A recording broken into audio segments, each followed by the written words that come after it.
ధన్యవాదాలు అధ్యక్ష. సూటిగా స్పష్టంగా రెండే నిమిషాల్లో చెప్తాను అధ్యక్ష.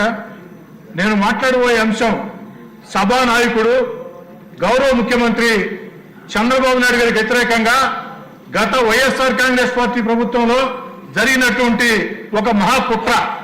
ఈ కుట్ర నేను మాట్లాడలేదు అధ్యక్ష.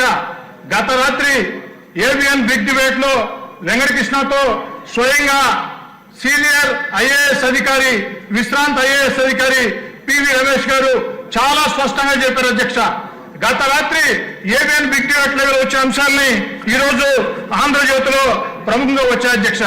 దీంట్లో పివి రమేష్ గారు చెప్పినటువంటి మాట ఏమిటంటే, నేను ఏనాడు కూడా స్కిల్ డెవలప్మెంట్ కేసులో పొరపాటు జరిగింది అని చెప్పలేదు. స్కిల్ డెవలప్మెంట్ కేసులో ఆ యొక్క చంద్రబాబు నాయుడు గారిని జైల్లో పెట్టేదానికి ఆనాటి ముఖ్యమంత్రి జగన్మోహన్ రెడ్డి గారు ఫైళ్లు మాయం చేశారు. ఎందుకంటే ఏకకాలంలో 3 దగ్గరల స్కిల్ డెవలప్మెంట్ లో, సిఐడిలో, సీఎంఓలో అంతా కూడా ఫైళ్లు మాయమని, ఈ మాయం కావాలంటే సీఎం ఆఫీస్ లో ఉండే పెద్దల జోక్యం ఉంటేనే సాధ్యం అవుతుందని చెప్పని వారు స్పష్టంగా చెప్పారు అధ్యక్ష. మరి ఈరోజు చంద్రబాబు నాయుడు గారి మీద జరిగినటువంటి కుట్ర ఒక వ్యక్తి మీద జరిగిన కుట్ర కాదు అధ్యక్ష. ఒక హై ప్రొఫైల్ వ్యక్తి మీద ఇంత పెద్ద కుట్ర జరిగితే ఇక ప్రజల మీద ఇలాంటి కుట్రలు ప్రభుత్వ ప్రోద్బలంతో జరుగుతాయి. గత వైఎస్ఆర్ కాంగ్రెస్ పార్టీ లాంటి ప్రభుత్వాలు మళ్లీ భవిష్యత్తులో అవకాశం ఇస్తే ఇలాంటి కుట్రలు జరుగుతాయి. చాలా స్పష్టంగా చెప్పారు అధ్యక్ష.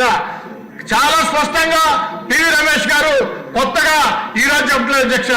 గతంలో చంద్రబాబు నాయుడు గారిని అరెస్ట్ చేసినప్పుడు పివి రమేష్ గారు, అయ్యా వైఎస్ఆర్ కాంగ్రెస్ పార్టీల అధికారులు additional advocate general PV Ramesh గారి వాంగ్మూలం ఆధారంగా చంద్రబాబు గారి మీద కేసు రిజిస్టర్ చేశామని చెప్తున్నారు. ఇది అవాస్తవం. స్కిల్ డెవలప్మెంట్ లో ఎలాంటి పొరపాట్లు జరగలేదు. కొన్ని లక్షల మందికి మేళ్లు జరిగాయి. నా యొక్క స్టేట్మెంట్ ని ఫ్యాబ్రికేట్ చేస్తున్నారని అదే మాట రాత్రి కూడా చెప్పారు అధ్యక్ష. ఒక సీనియర్ విశ్రాంత అధికారి కేసుని, వాంగ్మూలాన్ని ఫ్యాబ్రికేట్ చేశారంటే, తప్పుదారి పట్టించారంటే ఇది ఒక మహాకుట్ర అధ్యక్ష. దీని మీద ప్రభుత్వం స్పందించాలా. మిమ్మల్ని కూడా అడుగుతున్నాను అధ్యక్ష నేను. ఎందుకంటే సభానాయకుడు ముఖ్యమంత్రి గారి మీద గౌరవ మర్యాదలకు సంబంధించి 53 రోజులు జైల్లో దుర్మార్గంగా పెట్టిన కుట్రకు సంబంధించి స్వయంగా విశ్రాంత ఐఏఎస్ అధికారి డీజీపీ గారికి లేఖ రాశారు. విశ్రాంత ఐఏఎస్ అధికారి దీని మీద విచారణ చేయమని డీజీపీ గారికి లేఖ రాస్తే ఆ లేఖ మీద డీజీపీ గారు స్పందించారా లేదా, స్పందించకుంటే ఎందుకు స్పందించలేదు, స్పందించి ఉంటే ఏం జరిగింది, దీని మీద తేల్చాలా. దయచేసి మిమ్మల్ని కోరేది, ఈ రోజు 0 అవర్ ని రద్దు చేయండి. 0 అవర్ ని రద్దు చేసి సభలో ఉన్నటువంటి సభ్యుల అందరి అభిప్రాయాలు తెలుసుకోండి. ఇది చాలా ముఖ్యమైన అంశం.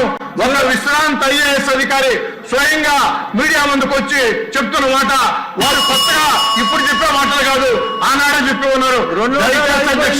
దీన్ని సీరియస్ గా తీసుకోవాలని కోరుకుంటూ సెలవు తీసుకుంటూ ఉన్నారు.